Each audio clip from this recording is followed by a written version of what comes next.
Buenos días, Dios. Reflexión del Evangelio del día por el Cardenal Luis José Rueda Aparicio.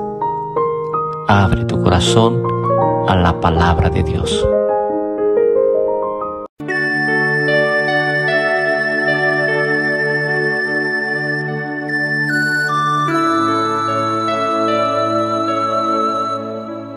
En el nombre del Padre, y del Hijo, y del Espíritu Santo. Amén.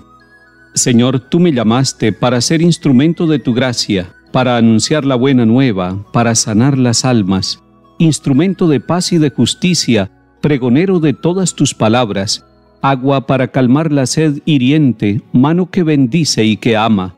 Señor, tú me llamaste para curar los corazones heridos, para gritar en medio de las plazas que el amor está vivo, para sacar del sueño a los que duermen y liberar al cautivo. Soy cera blanda entre tus dedos, haz lo que quieras conmigo. Señor, tú me llamaste para salvar al mundo ya cansado, para amar a las personas que tú, Padre, me diste como hermanos. Señor, me quieres para abolir las guerras y aliviar la miseria y el pecado, hacer temblar las piedras y ahuyentar los lobos del rebaño. Amén.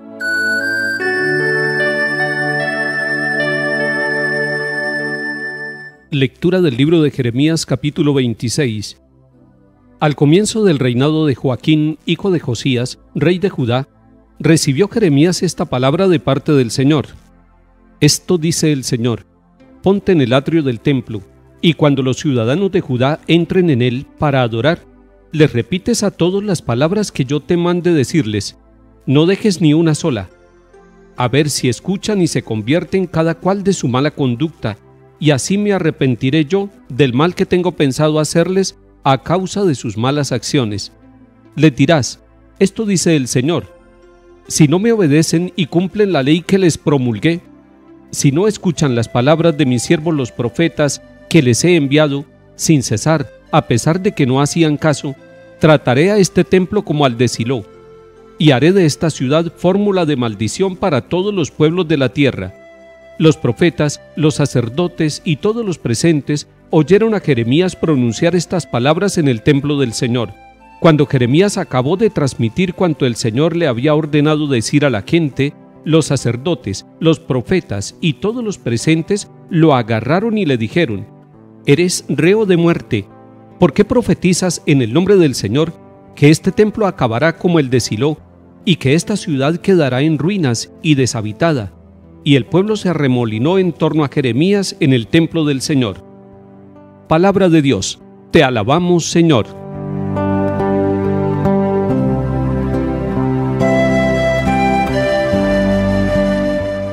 Qué importantes son los profetas de todos los tiempos.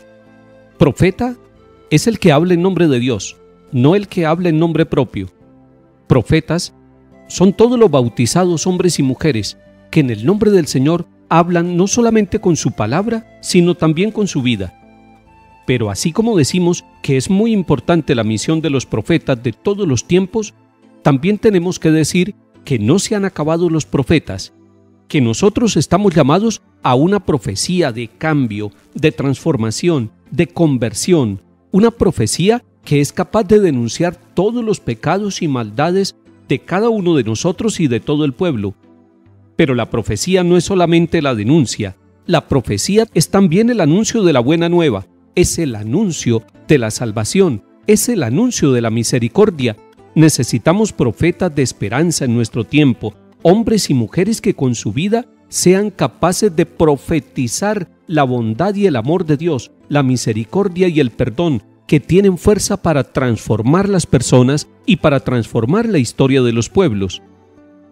Y así como estamos diciendo que no se han acabado los profetas y que en nuestro tiempo hay mucha profecía, tenemos que decir también que la misión de profeta es bien difícil. La misión de profeta pone en riesgo la vida del profeta. El profeta siempre está en riesgo porque el mensaje que el Señor manda a su pueblo no siempre es recibido con agrado. Muchas veces es rechazado no solamente el mensaje, sino al portador del mensaje. Y es lo que estamos viendo en el capítulo 26 del profeta Jeremías.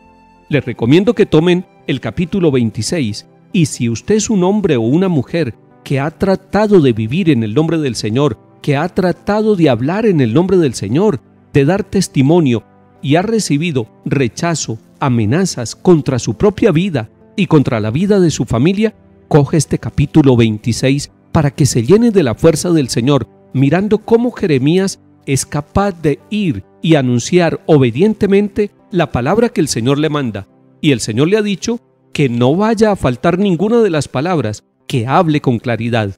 Y el profeta, obedeciendo a Dios, va y se para en el atrio del templo y empieza a profetizar, empieza a decirles en el nombre del Señor que a este templo de Jerusalén, hermoso, majestuoso, con una gran arquitectura, orgullo de los israelitas, le va a suceder a este templo igual que al templo de Silo. ¿Y qué fue lo que le pasó al templo de Silo? Recordemos que en Silo era donde estaba el sacerdote Elí, era una ciudad importante, diríamos que es casi la primera capital del pueblo de Israel. Allí estaba el arca de la alianza del Señor, pero el pueblo se olvidó de Dios, el pueblo le dio la espalda a Dios, amaba el templo pero no amaba lo que estaba dentro del templo, amaba el templo pero se olvidó de darle gloria al Señor con su vida y con su palabra, con su forma de vivir, con su forma de trabajar, y por eso Silo fue totalmente destruida, porque le dio la espalda a Dios, porque pensó que podía vivir con su orgullo, con sus logros, y se olvidó del Dios que le había hecho posible construir el templo y construir la ciudad. El profeta Jeremías con esta denuncia nos está diciendo a todos nosotros, como le dijo al pueblo de Israel, que es muy importante el templo, que los templos de las parroquias, los templos de las ciudades, los templos de los pequeños pueblos son importantes, porque allí es donde se vive un encuentro litúrgico de oración y un encuentro espiritual con el Señor. Pero que el encuentro con el Señor no es solamente en el templo, que hay templos vivos, que son los huérfanos, las viudas, los pobres, los que han sido maltratados injustamente, aquellos que han sido despreciados, aquellos que están abandonados. Esos son los templos vivos, y cuando se sale del templo estructural, cuando se sale del templo arquitectónico, es necesario encontrar el templo viviente, el templo existencial, el templo de los seres humanos, el templo de nuestra propia familia. Haga de su casa un verdadero templo, haga de su lugar de trabajo un templo de las labores, haga del lugar donde usted vive un templo de las relaciones renovadas, donde haya justicia, donde haya verdad, donde haya capacidad de fraternidad, de compartir y de vivir la solidaridad. Si ustedes leen este capítulo 26 de Jeremías y buscan también el capítulo 7 de Jeremías, se darán cuenta que el Señor lo que está pidiendo no es que destruyamos los templos, sino que vivamos esa relación con el templo estructural y con el templo vivo en las actitudes que manifiesten que nos reconocemos como hermanos y que reconocemos a Dios vivo y presente en nuestra vida. A Jeremías lo declararon reo de muerte por hablar de esta manera. Puede ser que también hoy nos declaren reos de muerte. Tal vez nos amenacen por vivir la palabra que el Señor nos está ofreciendo. Lo importante es que usted, como bautizado en la Iglesia Católica, hombre o mujer, sienta que está llamado a entregar su vida por ser profeta de la verdad, por ser profeta del plan de salvación que el Señor quiere realizar en su vida y en la vida de toda la comunidad.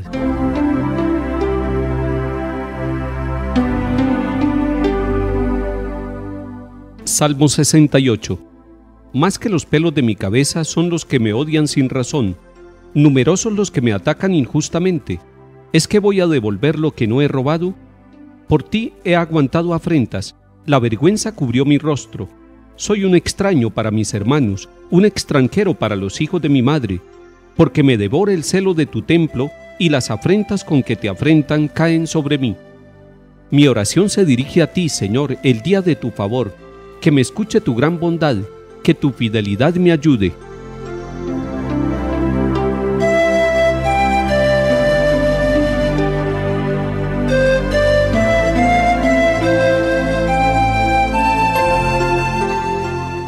Lectura del Santo Evangelio según San Mateo, capítulo 13. En aquel tiempo fue Jesús a su ciudad y se puso a enseñar en la sinagoga. Y la gente decía admirada, ¿de dónde saca esa sabiduría y esos milagros? ¿No es el hijo del carpintero? ¿No es su madre María y sus hermanos Santiago, José, Simón y Judas? ¿No viven aquí todas sus hermanas? Entonces, ¿de dónde saca todo eso? Y aquello les resultaba escandaloso. Jesús les dijo: solo en su tierra y en su casa desprecian a un profeta, y no hizo allí muchos milagros, porque les faltaba fe. Palabra del Señor. Gloria a ti, Señor Jesús.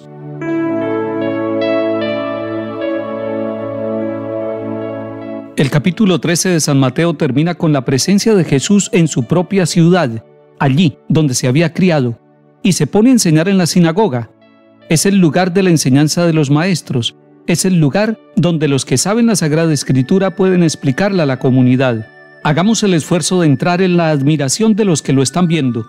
La gente de la propia ciudad donde Jesús se crió está mirando a uno de su propia tierra que habla como Dios, que vive como Dios, que tiene signos que solamente Dios puede realizar, pero que compartió con ellos y que por lo tanto conocen su propia familia, conocen al carpintero, conocen a María, conocen a toda la familia, los primos, la parentela, y entonces se preguntan ¿de dónde saca todo eso? No son capaces de reconocer todavía la grandeza de lo que ha sucedido en su propia tierra, la grandeza del Dios con nosotros, la grandeza de la revelación del Dios poderoso en medio de lo sencillo, en medio del trabajo, en medio de las manos encallecidas, en medio de la familia. Esa es la verdad que los admira, esa es la verdad que ellos no logran digerir, que no logran entender. Está sucediendo algo maravilloso. ¿De dónde saca este hombre toda la capacidad para hacer los signos que está realizando y para enseñarnos con esa claridad con que nos enseña?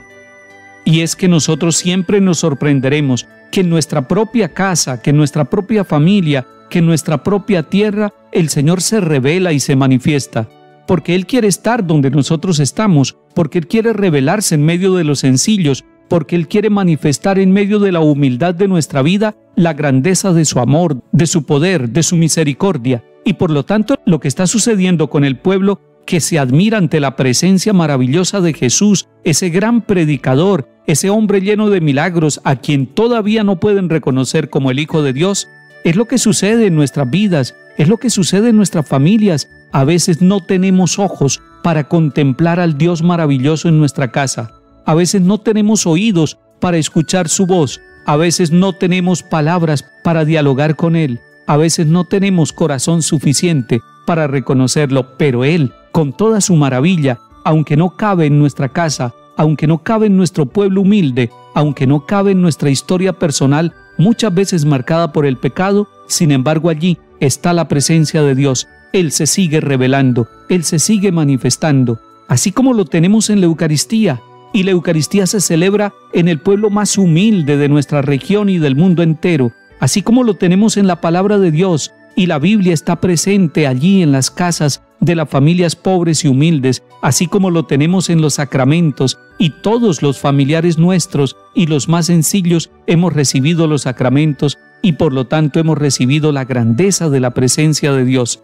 Así también los habitantes de la tierra de Jesús no lograban entender esa maravilla de la revelación de Dios. Hoy estamos llamados a abrir nuestros ojos, a abrir nuestro corazón, porque el Señor seguirá caminando con nosotros y manifestando su grandeza, su cercanía y su amor por nosotros.